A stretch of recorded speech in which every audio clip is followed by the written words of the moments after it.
Eventually, all oil wells run out of oil. In Amoco Production Company versus Alexander, we'll see what happens when an oil company was accused of hastening the end of an oil well's lifespan after the company failed to protect against field-wide drainage.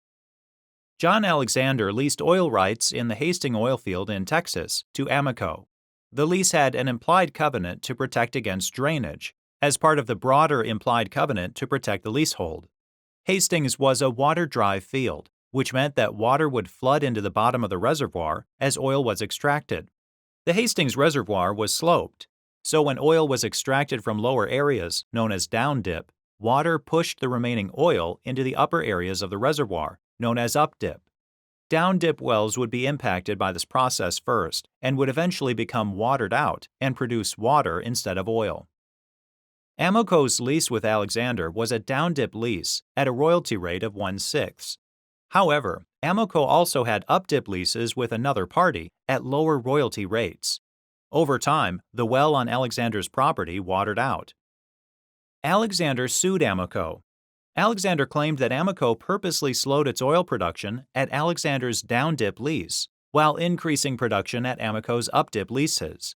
Because Amoco extracted more oil from its updip leases, Alexander alleged that Amoco caused Alexander's downdip lease to water out faster.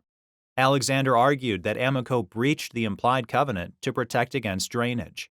As part of the lease's broad covenant, Alexander argued that Amoco needed to act as a reasonably prudent operator to protect the leasehold. A reasonably prudent operator may need to drill additional wells to protect against field-wide drainage. Amoco argued that the Texas Railroad Commission's regulations prevented Amoco from drilling additional wells that could have prevented the field-wide drainage. However, Amoco didn't pursue any exception from the commission. The trial court found in favor of Alexander and awarded Alexander actual and exemplary damages.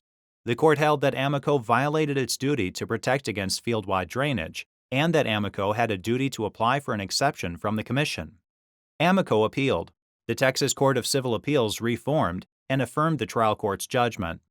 Amoco appealed to the Texas Supreme Court.